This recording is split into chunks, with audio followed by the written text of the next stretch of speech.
Okay, the Order of Things by Michel Foucaul, Chapter 9, Part 1.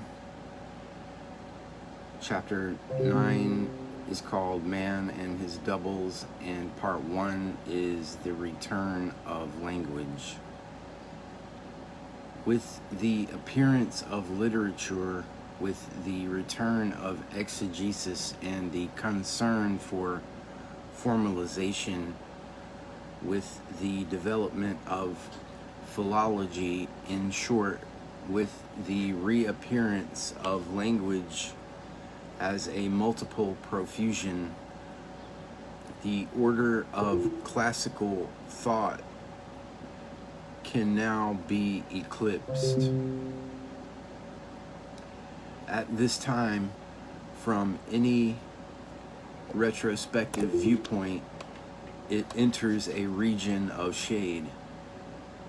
Even so, we should speak not of darkness, but of a somewhat blurred light, deceptive in its apparent clarity and hiding more than it reveals.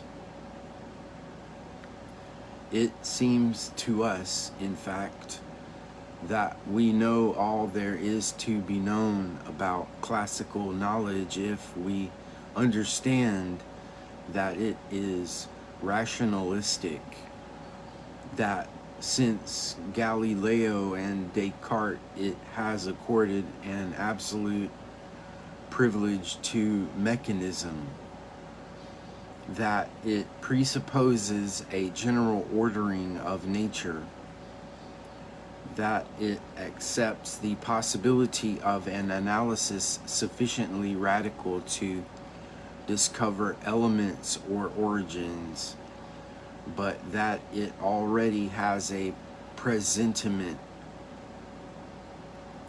Beyond and despite all these concepts of understanding, of the movement of life, of the density of history, and of the disorder, so difficult to master in nature, but to recognize classical thought by such signs alone is to misunderstand its fundamental arrangement. It is to neglect entirely the relation between such manifestations and what made them possible, and how, after all, if not by a slow and laborious technique, are we to discover the complex relation of representations, identities, orders, words, natural beings, desires, and interests, once that vast grid has been dismantled, once needs have organized their production for themselves, once living beings have returned in towards the essential functions of life, once words have become weighed down with their own material history, in short, once the identities of representation have ceased to express the order of beings completely and openly, the entire system of grids which analyzed the sequence of representations, a thin temporal series unfolding in men's minds, arresting its movement, fragmenting it, spreading it out, and redistributing it in a permanent table. All these distinctions created by words and discourse, characters and classification, equivalences and exchange, have been so completely abolished that it is difficult today to rediscover how that structure was able to function.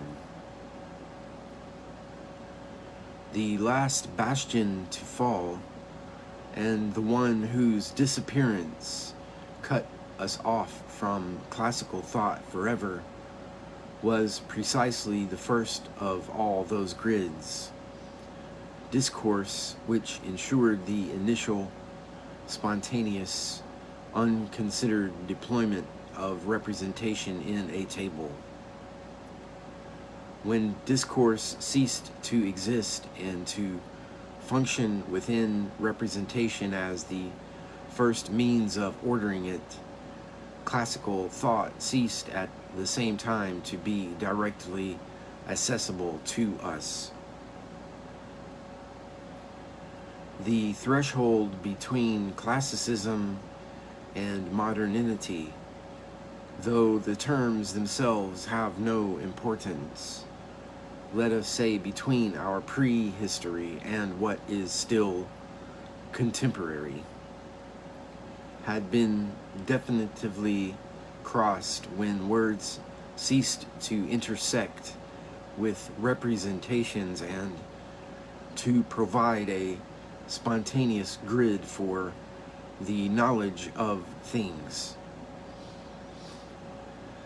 At the beginning of the 19th century, they rediscovered their ancient enigmatic density, though not in order to restore the curve of the world which had harbored them during the Renaissance, nor in order to mingle with things in a circular system of signs. Once detached from representation, language has existed right up to our own day, only in a dispersed way. For philologists, words are like so many objects formed and deposited by history. For those who wish to achieve a formalization, language must strip itself of its concrete content and leave nothing visible but those forms of discourse that are universally valid. If one's intent is to interpret, then words become a text to be broken down, so as to allow that other meaning hidden in them to emerge and become clearly visible. Lastly, language may sometimes arise for its own sake in an act of writing that designates nothing other than itself. This dispersion imposes upon language, if not a privileged position, at least a destiny that seems singular when compared with that of labor or of life. When the table of natural history was dissociated, the living beings within it were not dispersed, but on the contrary, regrouped around the central enigma of life.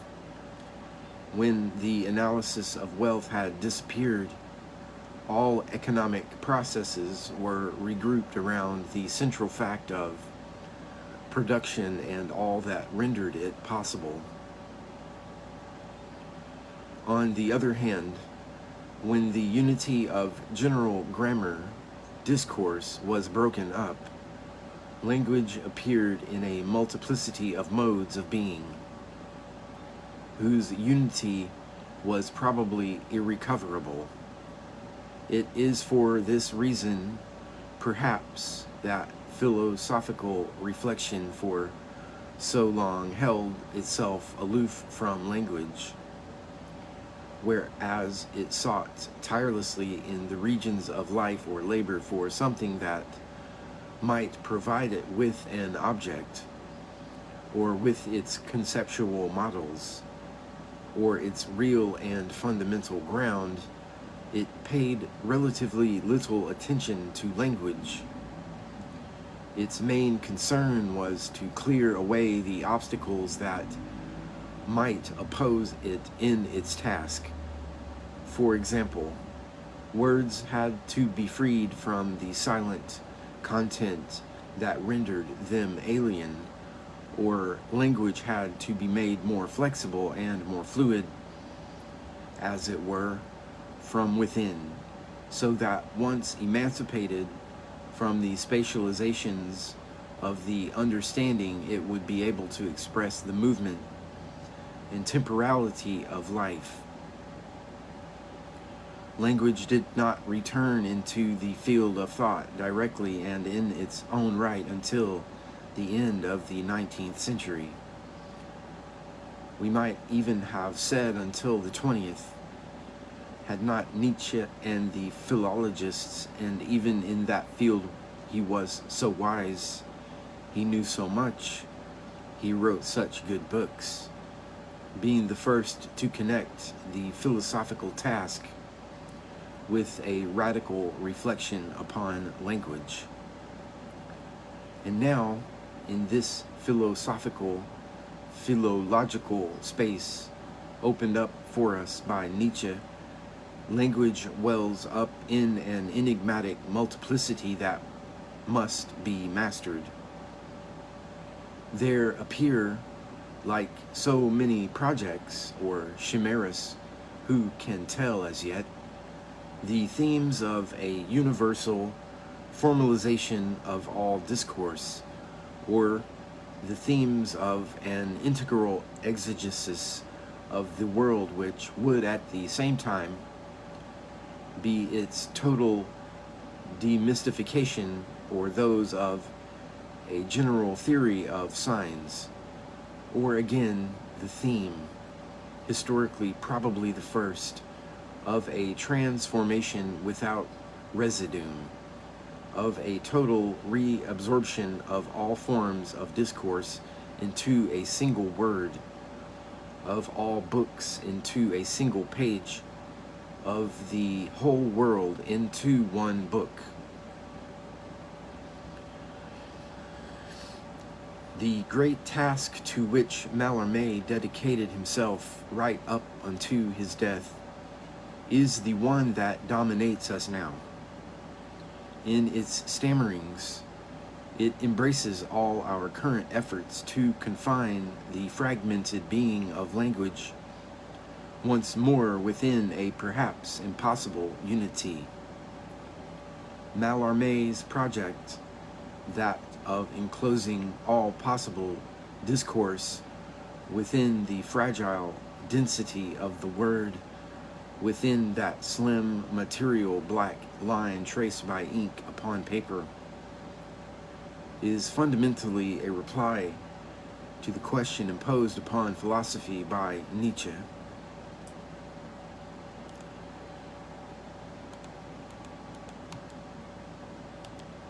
For Nietzsche, it was not a matter of knowing what good and evil were in themselves, but of who was being designated, or rather, who was speaking.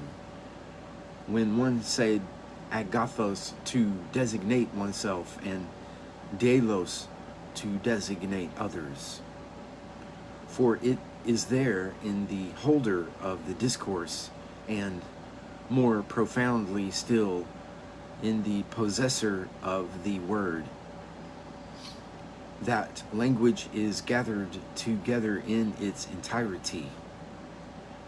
To the Nietzschean question, who is speaking, Mallarmé replies, and constantly reverts to that reply by saying that what is speaking is, in its solitude, in its fragile vibration, in its nothingness, the word itself.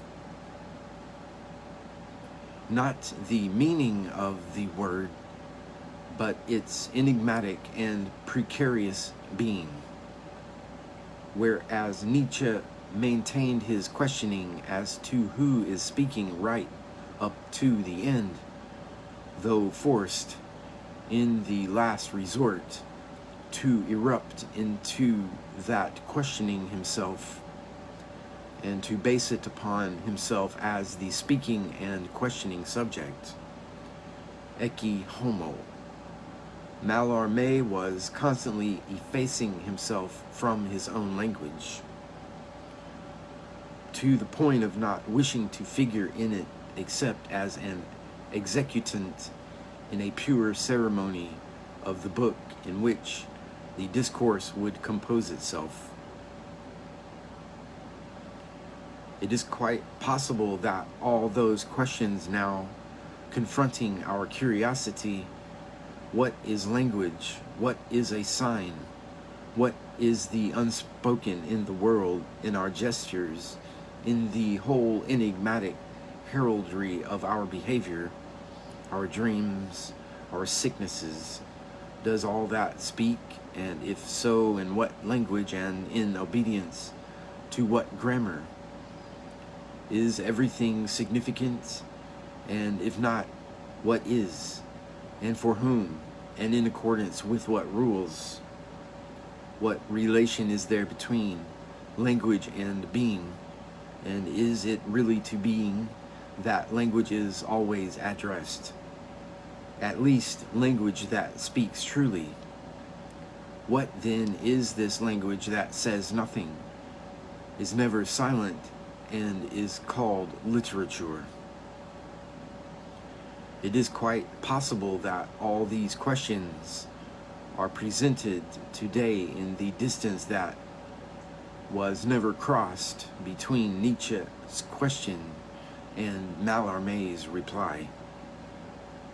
We know now that where these questions come from, they were made possible by the fact that at the beginning of the 19th century, the law of discourse having been detached from representation, the being of language itself became, as it were, fragmented. But they became inevitable too when Nietzsche and Mallarmé thought was brought back, and violently so, towards language itself, towards its unique and difficult being. The whole curiosity of our thought now resides in the question: what is language? How can we find a way round it in order to make it appear in itself, in all its plenitude? In a sense, this question takes up from those other questions that, in the 19th century, were concerned with life or labor. But the status of this inquiry and of all the questions into which it breaks down is not perfectly clear. Is it a sign of the approaching birth, or even less than that, of the very first glow, low in the sky, of a day scarcely even heralded as yet, but in which we can already divine that thought? The thought that has been speaking for thousands of years without knowing what speaking is, or even that it is speaking, is about to reapprehend itself in its entirety, and to illumine itself once more in the lightning flash of being. Is that not what Nietzsche was paving the way for when, in the interior space of his language, he killed man and God both at the same time, and thereby promised with the return the multiple and re-illumined light of the gods? Or must we quite simply admit that such a plethora of questions on the subject of language is no more than a continuance, or at most a culmination, of the event that, as archaeology has shown, came into existence and began to take effect at the end of the 18th century? The fragmentation of language, occurring at the same time as its transition to philological objectivity, would in that case be no more than the most recently visible, because the most secret and most fundamental consequence of the breaking up of classical order, by making the effort to master this schism and to make language visible in its entirety, we would bring to completion with what had occurred before us and without us towards the end of the 18th century.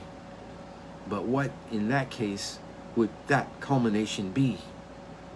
In attempting to reconstitute the lost unity of language, is one carrying to its conclusion a thought which is that of the 19th century, or is one pursuing forms that are already incompatible with it? The dispersion of language is linked, in fact, in a fundamental way, with the archaeological event we may designate as the disappearance of discourse. To discover the vast play of language contained once more within a single space might be just as decisive a leap towards a wholly new form of thought as to draw to a close a mode of knowing constituted during the previous century.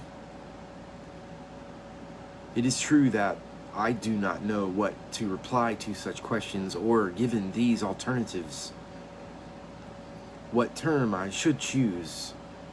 I cannot even guess whether I shall ever be able to answer them, or whether the day will come when I shall have reasons enough to make any such choice. Nevertheless, I now know why I am able, like everyone else, to ask them, and I am unable not to ask them today. Only those who cannot read will be surprised that I have learned such a thing more clearly from Cuvier, Bopp, and Ricardo than from Kant or Hegel. That's the end of part 1 of chapter 9 of The Order of Things by Michel Foucaul.